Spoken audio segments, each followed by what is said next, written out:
为什么像讲座啊？就一直让我盯着镜头讲话，我就很不习惯。再来一次。Hello， 大家好，我是程磊，这里是智足 GQ， 这是关于我生活中不可缺少的10个物品。它只是代表了一个类别了，不是说准确的说是香蕉，就是一些容易补充能量的一些食物，稍微健康一点的。比如说我要运动了，准备做一些体力活了，但是又没有时间吃饭，那就补充点香蕉、苹果，或者说一些不太占位的。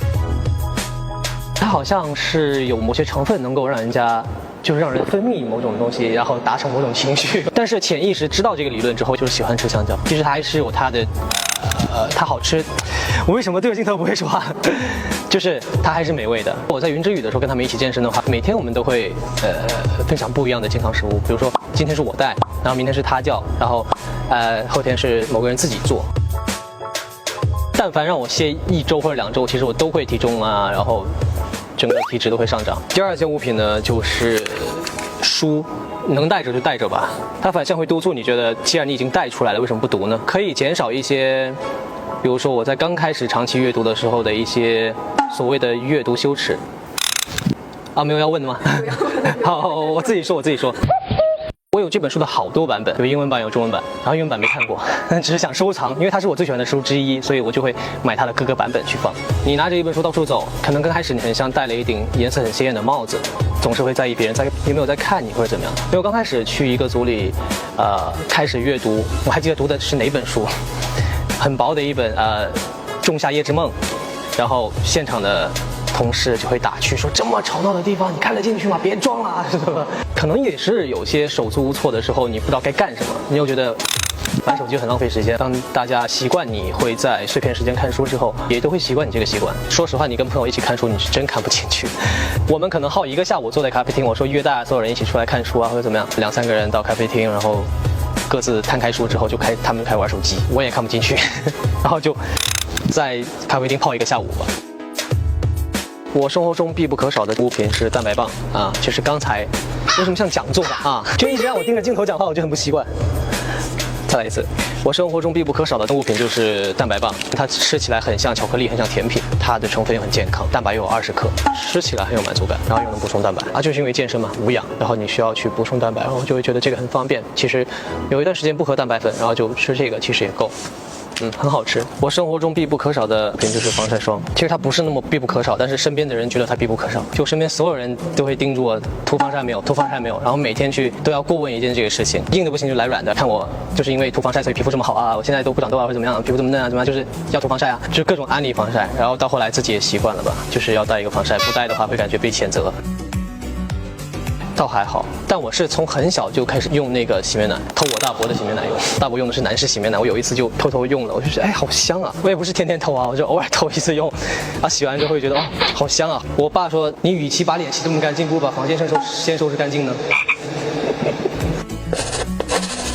这个不是因为我写字好看啊，其实我写字很丑。我喜欢钢笔是单纯喜欢钢笔，我收集各个品牌的钢笔，不同笔尖大小、不同造型的，然后摆在那儿，每天可能看书前就摆一列，就在那儿欣赏一下，然后看今天做笔记要拿哪根，就会挑，然后挑半天，然后开始看书，然后写出来的字就很一般。我有时候脑子一热就喜欢把钢笔送给身边的朋友，那我家没什么送的，送我钢笔吧，送了好多根了。我有一个朋友给我发一个字帖，说，你看我用你的钢笔写的字，我说好不错。我必不可少的第6件物品是耳机，我干不同的事儿也需要配不同的音乐。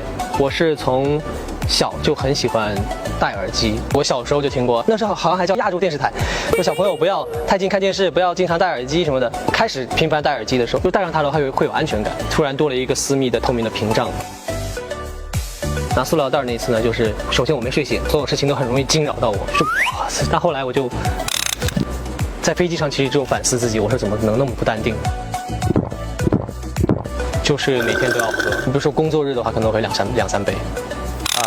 喝咖啡其实也没有特别让我提神，可能11点喝的咖啡，我12点1点也能睡着。我有一段时间有点焦虑，然后那段时间睡得特别好。焦虑让我逃避现实，逃避生活，我就会想睡觉。咖啡偶尔会对我有作用，很奇怪。我突然想起上次上节目，就是因为一口气喝了几杯浓缩，然后突然心好慌好慌。那是我好久或者说从来没有感受过心跳这么快，然后这么急促。的心慌，就它只有在心慌的时候对我起作用，不会在提神的时候对我起作用。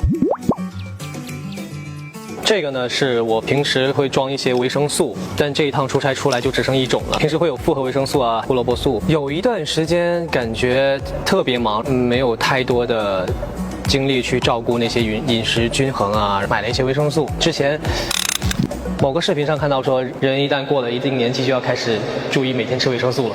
我过了25岁好像是，我是想起来就吃，想不起来就不吃，但大部分都是能够每天随餐服用。我以前是只喷1种香水，我觉得我这辈子都没有闻过这个味道，我很难形容，但我知道是什么牌子，但牌子又不能说。身边好多人都说这个很大众，其实我也没有那么了解香水的香味代表了什么，但是我根据自己的嗅觉判断，觉得这个香水代表了什么心情，我可能就会喷哪种香水去什么场合，哪一天喷哪种香水。我觉得也算是一件衣服吧。我以前会觉得点香薰很麻烦，然后就不理解。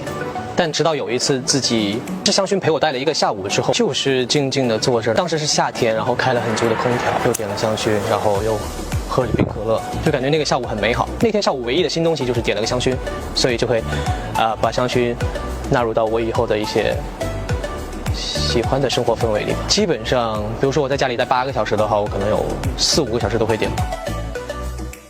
那我在这一本里面，他这本书比较难找，因为他是写了很多个故事的开头。因为他写这本书就是说他是一个很喜欢读故事开头的一个人，然后他就希望他喜欢的书永远不要完结，然后他就自己写了一本书，写了好多个故事的开头，看似没有连接的不同风格的故事，中间穿插着他自己一条线的贯穿的故事，就是相当于现实生活和10个故事、11个故事这样来回穿插。太戏剧化了这一幕，写到最后一个字没水了，而且最后一个词是结束。就他不让我结束，好吧，结束了，差一点这个结束写不出来，就是不想让结束。对，我觉得这个很戏剧化。好啦，这就是我生活中必不可少的10件物品。然后我想把这个书送给一个朋友，就交给你们来送吧，谢谢。